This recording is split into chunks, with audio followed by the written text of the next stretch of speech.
Alison is a well-being advocate, making a real difference in the lives of businesses and their people. Alison's supportive, inspiring approach has earned the respect of peers, colleagues, and clients alike.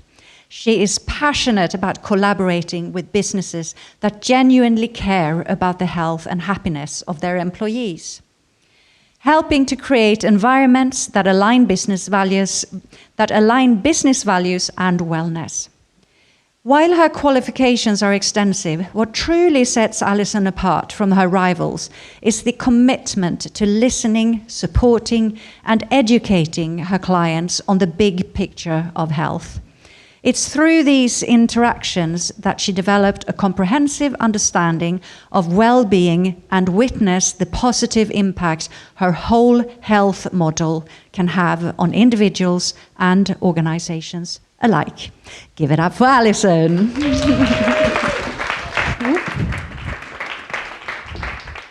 was a good start. I nearly fell over. As you've just been told, I'm Alison Wilkins. Did you know the NHS spends about 10% of its annual budget on diabetes? That's £10 billion. Let's drill down a little further into that. 1 billion of that is spent on type 1 diabetes, which is the autoimmune condition which, once you've got, you need medication. There's nothing you can do about it. The other 9 billion is spent on all the other types of diabetes, of which there's more than type 2. There's a type 3, and there's others being discovered as we speak. However, the majority of that is spent on type 2 diabetes. Now, type 2 diabetes isn't the same as an autoimmune condition. It's actually lifestyle driven. And when you think about what that means, it means we need to take ownership of our health and support our eating and our moving to reduce that burden on the NHS. The NHS have created a long-term plan, which they're already implementing. So they're thinking to the future. And they're thinking about how are we going to look after ourselves and our people and on our NHS itself. And they're doing courses. They're doing courses on diabetes, and they're teaching people with health coaches. And they're supporting people to understand that pre-diabetes isn't a life-threatening condition. We can step back and we can heal ourselves. And the same with type 2 as well. So what I wanted to talk to you about today was the business version of a long-term plan and our version of a long-term plan. How do we take ownership of our health? So I'm Alison Wilkins from the Brighton Wellbeing Company. I've been in Wellbeing for 30 years, nearly. Not quite. And in that time, there's been a lot of changes. But what hasn't changed is that for us to be well, we need to eat well, sleep well, rest well, breathe well, and move well. That's always been the case from the dawn of time. What has changed is our environment. We all know that. The plastics that we're using, the air quality that we're breathing, the soils which are growing, the food which has the nutrition, the building blocks for everything that this does. And then add to that the work stress. The 24/7 culture, we don't put on there tech and social media, high pressure jobs, but also high pressure that we put on ourselves to create a work-life balance or to support and look after everybody around us.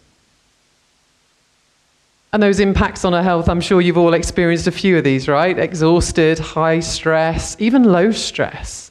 A lot of us experience consistent, low levels of stress. And when we have those low levels of stress, we're creating inflammation in our body, which leads to disease. We create allergies, we create mental health issues, depression, burnout. We've already talked about that today.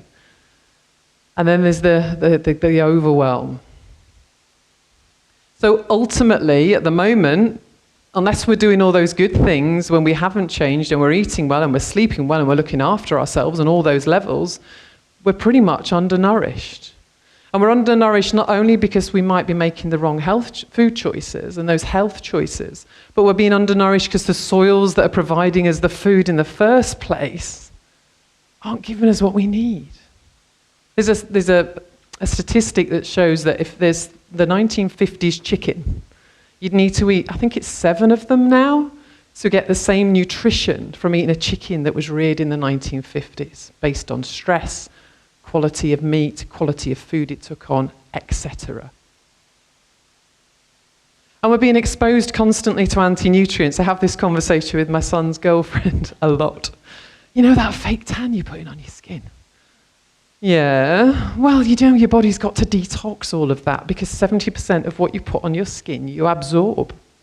And your body's then got to do a job to clear it out. And if you're eating all the right nutrition and you're not being exposed to lots of other pollutants, toxins, whatever, your body's going to be able to do that, right? It's going to be quite straightforward. But if you're not putting the right stuff in and you've got all those other things, you're going for a great run, but you're running by the side of a busy road, you're going to be inhaling all of that stuff. So your body's suddenly in overwhelm. So how do we create a vision for well-being, and more importantly, for well-being at work?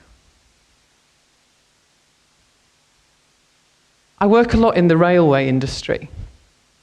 This well-being vision was created by the Rail Delivery Group, who basically represent all of the TOCs, the operating centres, the South Eastern, GTR, etc. And this is their well-being vision from 2017. And it says, and I'd like to say it to you, because I think it's really impactful. It says, on Britain's railways, but scrub that, everybody on the planet,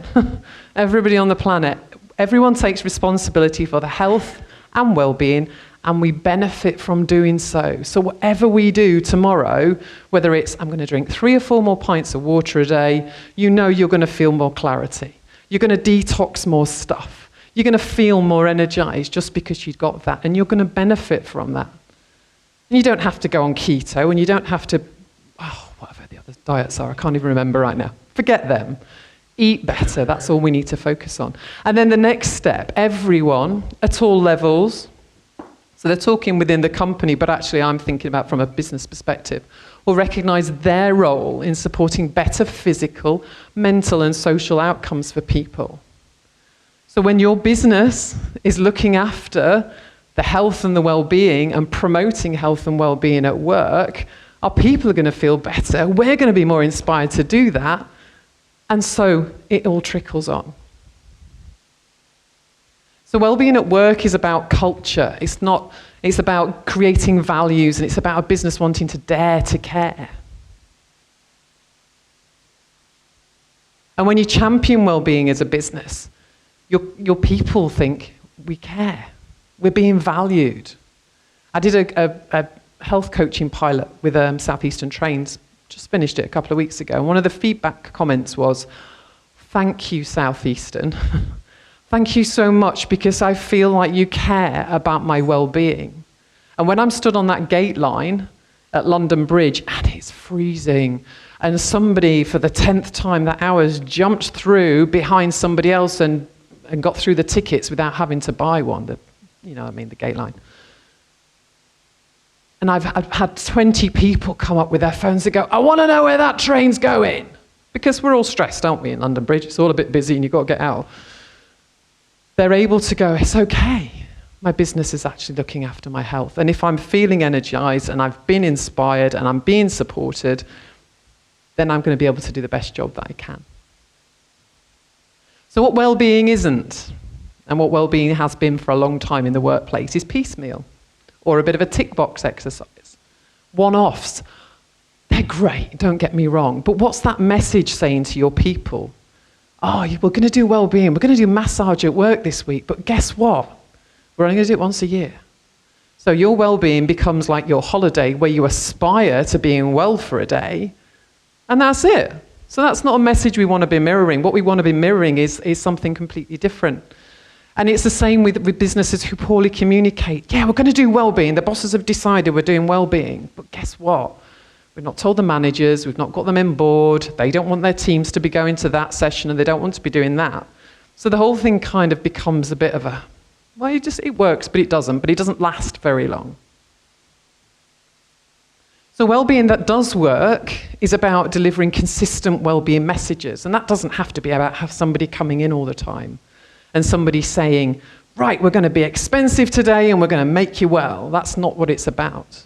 What it's about is about providing services that inspire change, that create conversations in the workplace. Again, that program that we did, one of the most successful parts of it has been the WhatsApp group that came out of it. Guess what? I've made dumplings that were vegetarian and they're amazing. I've helped my wife clean up the house for the first time and said to her, thank you. I really appreciate what you do. I didn't realize how hard you worked. And this is a man who's experienced 24 traumatic events at work where he's had to go out to fatalities, and he's had PTSD. So he's had a lot going on in his life, but he's able now to see that his worth, and by taking ownership of his health, and now that's starting to trickle out into his family and his workplace. What Wellbeing at Work also does, and especially the touch therapies, there's a reflexologist as well in the house. It reminds people of how their body feels, what stress feels like in their body, because what our bodies are great at, really good at, is switching off and just telling us we're okay. Let's keep going. And our minds will allow us to do that too. So when you get somebody sitting down on a chair and you touch their shoulders, they go, oh my God. That's when you start to realize that I need to do something about this. So that touch therapy at work might seem like a bit of a treat, but actually what's happening in the background is your people are going off and looking after their health. And that's the bottom line. People are taking ownership of their health. So a long-term plan for wellbeing at work, not just a tick box exercise, is going to encourage the best possible outcomes for everybody.